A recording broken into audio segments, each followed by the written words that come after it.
তোমাদের দাদাভাই বাজারে গেছিলো, বাজার থেকে জিওল মাছ এনেছে, তাকে কেটে বেছে ধুয়ে নিয়েছি। এরম দেখো পরিষ্কার করে ছোট বড় সব রকম জিওল মাছ আছে। আর জিওল মাছের এত ডিম বেরিয়েছে, ডিমটাকে আলাদা রেখেছি। এবার মাছের মধ্যে একটু নুন হলুদ মাখিয়ে নেবো। দুদিন ধরে মাংস খাওয়া হয়েছে আর ভালো লাগছে না। ননদের বাড়িতে একদিন গেছিলাম, সেখানটাও তারা মাংস করেছে, আর বাড়িতেও জামাই ষষ্ঠীর দিনকারও মাংস হয়েছিল। তাই জন্য দাদা বলছে এবারে তুমি একটু সুন্দর করে এই মাছটা দিয়ে পাতলা করে ঝোল করো। তো এই ঝোলের জন্য আমি এখানটা 3টে কাঁচকলা নিয়েছি। এই কাঁচকলা দিয়ে আমি এই জিওল মাছের পাতলা ঝোল করব। তো কাঁচকলাকে এইভাবে কেটে নিয়েছি আর একটু হলুদ জলে চুবিয়ে রেখেছিলাম। আর আলু নিয়েছি 3টে।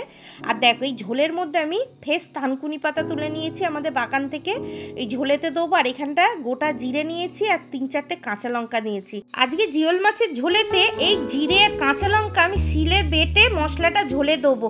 এই রান্নার কিন্তু খুবই স্বাদ হয়। তারপরে দেখো গ্যাসের চুলায় আমি কড়া বসিয়ে দিয়ে তেল দিয়ে দিয়েছি, সর্ষের তেলে রান্নাটা করব। তারপর জিওল মাছগুলো দিয়ে দিলাম, দিয়ে একটু খুন্তি দিয়ে নেড়ে দিলাম, নালে ফাটবে। আর ঢাকনা চাপা দিয়ে দিয়েছি। দিয়ে এবারে মাছগুলোকে উল্টে পাল্টে ভেজে নিচ্ছি। এখানটা দেখো মাছগুলো ভাজা হয়ে গেছে, মাছগুলো এবার তুলে নিচ্ছি তেল থেকে। একইভাবে সব মাছগুলো ভেজে তুলে নিলাম। এখানটা ওই তেলেতেই ফোড়নে দিয়ে দিলাম একটা তেজপাতা আর সামান্য একটু গোটা জিরে, দিয়ে ফোড়নে একটু নেড়ে চেড়ে তারপর কেটে রাখা আলুগুলো দিয়ে দিলাম। দিয়ে আলুগুলো একটু ভালো করে একটু ভেজে নিলাম। তারপরে দিয়ে দিলাম কাঁচকলা। কাঁচকলাটা দিয়ে একটু নেড়ে চেড়ে এবারে জিরে কাঁচা লঙ্কা বেটে রেখেছিলাম সেটাও দিয়ে দিলাম। দিয়ে ভালো করে এবারে আলু কাঁচকলার সঙ্গে একটু ভেজে নেবো।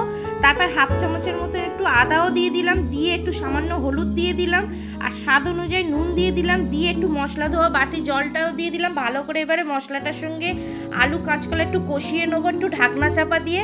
তারপরে দেখো এখানটা ভালো মতন কষিয়ে নিলাম। এবার মশলার যখন কাঁচা গন্ধ চলে যাবে, এখানটা ঝোলের জন্য পরিমাণ মতন জল ঢেলে দেবো। দিয়ে এখানটা দিয়ে দিচ্ছি 4-5টা কাঁচা লঙ্কা চেরা।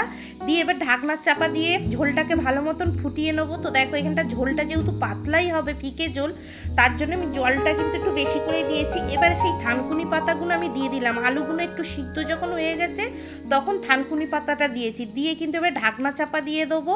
দিয়ে আবার ঢাকনা খুলে দেখে নেবো ঝোলটা কতটা কি হয়েছে। তারপর ভেজে রাখা মাছগুলো দেবো।